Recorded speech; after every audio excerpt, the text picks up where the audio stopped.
La pandemia ha traído consigo muchos cambios, dentro de ellos cómo las personas hoy en día obtienen ingresos. Hoy en día muchas personas quieren emprender y tener sus propios trabajos o ser sus propios generadores de ingresos. Y esto trae consigo muchos problemas, dentro de ellos cuáles serían sus obligaciones tributarias y legales frente a estos emprendimientos. Es por eso que los emprendedores tienen que tener en cuenta muchas obligaciones, dentro de ellas las obligaciones de contratación, obligaciones civiles, pago de seguridad social, parafiscales, impuestos y una serie de obligaciones formales y sustanciales frente a sus emprendimientos.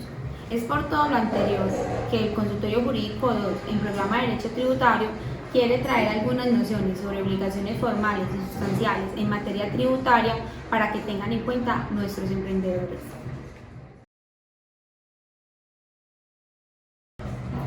Los emprendedores tienen que tener en cuenta obligaciones formales y sustanciales. Dentro de las obligaciones formales tenemos como la de registrarse ante Cámara de Comercio, en el RUT, en las administraciones tributarias municipales, llevar contabilidad y generar facturación y llevar nómina electrónicamente ante la DIAN. ¿Por qué tenemos que tener en cuenta a la hora de emprender todas estas obligaciones que hemos hablado a través del video? Porque podemos incurrir en diferentes sanciones. Si no presentamos las declaraciones a tiempo o la información que nos solicitan, podemos tener unas sanciones de extemporaneidad o por el no envío de información. Pero también tenemos que ser cuidadosos cuando determinemos los impuestos, determinarlos de manera correcta, porque si no podemos incurrir en sanciones de inexactitud. Y aparte de eso, también tenemos dos tipos penales que consagran las leyes, que son el tipo penal de omisión de agente retenedor y el tipo penal por evasión.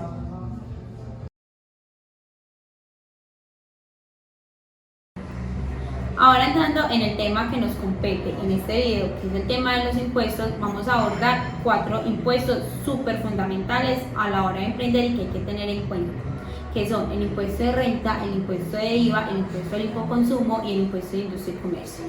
Estos impuestos traen consigo el cumplimiento de unas obligaciones formales y sustanciales. Entre las obligaciones formales tenemos la presentación de las declaraciones de cada uno de estos impuestos, y entre las obligaciones sustanciales tenemos el pago. Entonces ahora vamos a entrar a hablar sobre el impuesto de renta.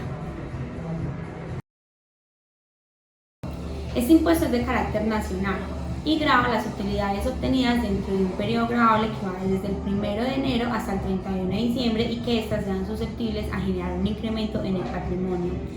Este impuesto no todo el mundo lo tiene que declarar, es teniendo en cuenta algunos topes.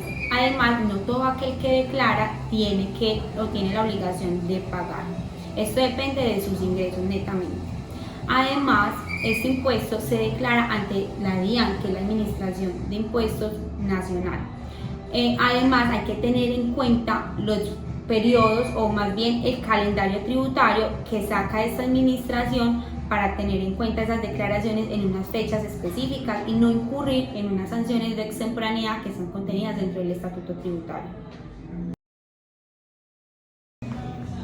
Ahora vamos a hablar sobre el IVA, o el impuesto al valor agregado. Este impuesto también es de carácter nacional y recae sobre 5 hechos generadores.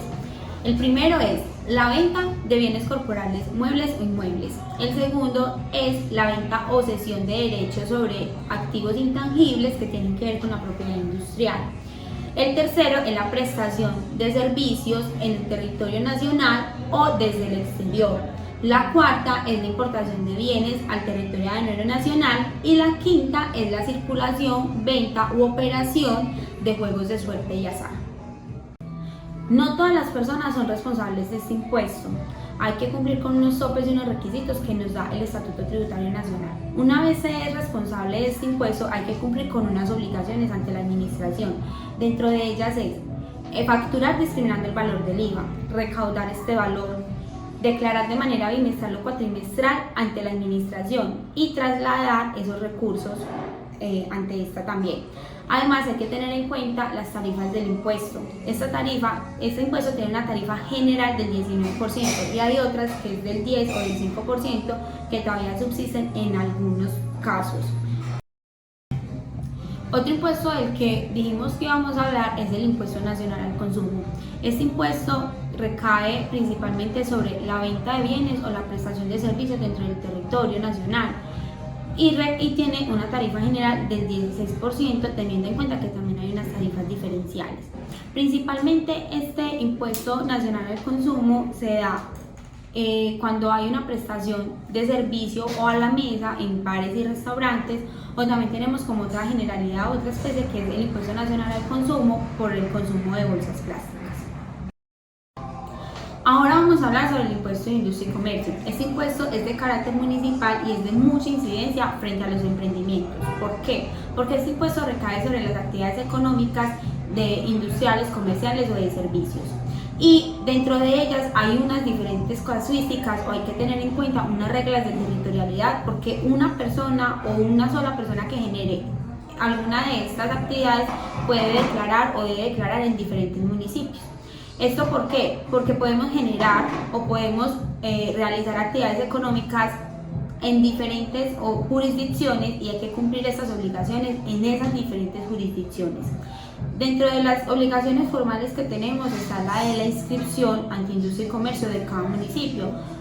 Hay mucha variabilidad o hay muchas variables dentro de los municipios que tenemos que tener en cuenta, que en algunas se llama de pronto registro de información tributaria, en otras industria y comercio. Entonces es de tener mucho cuidado con este impuesto frente a que genera una de las mayores obligaciones o preocupaciones a la hora de emprender. Después de haber estudiado estos impuestos que mencionamos anteriormente, debemos hablar del régimen simple de tributación. ¿Por qué? Porque el régimen simple de tributación es optativo, pero para los que optan por él reemplaza el impuesto de renta y agrupa el impuesto de industria y comercio consolidado, que consolidado significa que tiene su complementario de avisos y tableros, y en algunos municipios la sobretasa bombería. Y además, en algunos casos también puede agrupar el impuesto de IVA o el impuesto al infoconsumo. ¿Qué es lo que pasa? ¿Cuáles son las particularidades de este régimen? Y es que a pesar de que el impuesto de industria y comercio es de carácter municipal y sigue siendo de carácter municipal, como se consolida dentro de un solo régimen, hay una única declaración que se presenta ante la DIAN. Este impuesto o este régimen también tiene la particularidad de que grava sobre los ingresos brutos, es decir, como lo grava el impuesto de industria y comercio, y no sobre las utilidades como lo grava el impuesto de renta nacional. Entonces ahí es donde hay que tener en cuenta y ser muy cuidadosos a la hora de ser emprendedores cuando debemos optar por el régimen simple de tributación que nos agrupa estos impuestos o por el régimen ordinario que debemos de ser responsables sobre cada uno de los impuestos de manera individual.